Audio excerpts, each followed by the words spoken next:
Здравствуйте, смотрите в сегодняшнем выпуске. Начался официальный визит Гурбангулы Бердымухамедова в Таджикистан. Президент Туркменистана провел заседание Государственного совета безопасности. Аркадак провел 35 матчей подряд без поражений во всех турнирах и другие новости. Президент Туркменистана, верховный главнокомандующий вооруженными силами страны, генерал армии Сердар Бердымухамедов провел очередное заседание Государственного совета безопасности, на котором были рассмотрены итоги работы военных и правоохранительных органов страны за 3 месяца текущего года. На повестку дня также были вынесены вопросы, связанные с обеспечением безопасности и спокойствия в независимом государстве, дальнейшим укреплением материально-технической базы силовых структур, совершенствованием их работы. В ходе заседания Государственного совета безопасности глава государства принял кадровые решения в системе органов прокуратуры. Согласно подписанному в соответствии со статьей 16 Закона о прокуратуре Туркменистана указу, юрист первого класса Ташлиев Шадурды Хангельдыевич назначен прокурором Ахалского вилаята. Младший советник юстиции Пирбабаев Мирдан Махмудович освобожден от должности прокурора Ахалского вилаята за ненадлежащее исполнение служебных обязанностей. Сегодня утром национальный лидер туркменского народа, председатель Халк Маслихаты Гурбангулы Бердымухамедов с официальным визитом прибыл в столицу Республики Таджикистан. В рамках этой поездки предусмотрены туркмено-таджикские встречи и переговоры на высоком государственном уровне.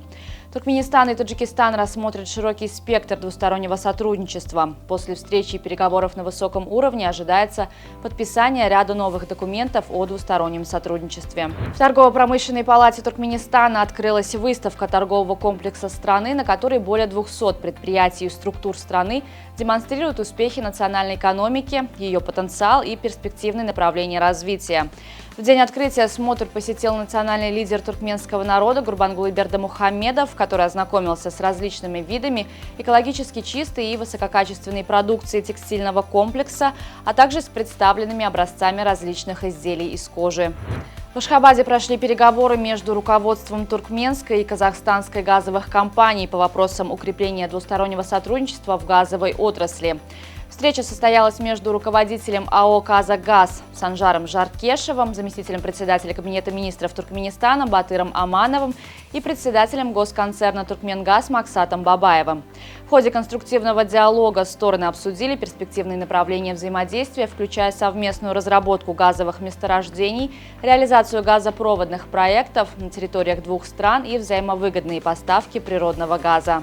В Душанбе состоялось торжественное открытие Дней культуры Туркменистана в Республике Таджикистан. Данное широкомасштабное творческое мероприятие будет являться важной лептой туркмено-таджикским межгосударственным отношениям.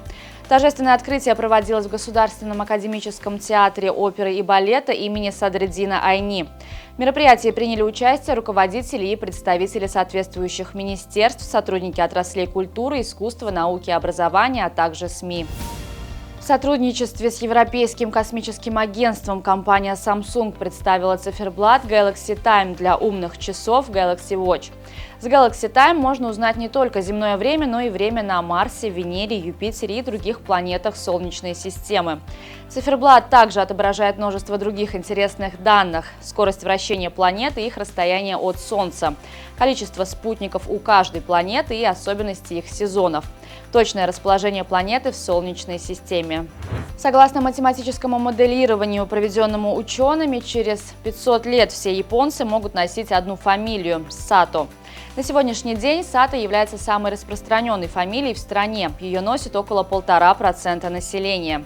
В Японии закон обязывает жену при замужестве взять фамилию мужа.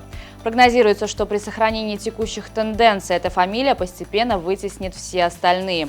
Другой сценарий развития событий возможен, если смягчить законодательство и разрешить женщинам сохранять девичью фамилию после замужества.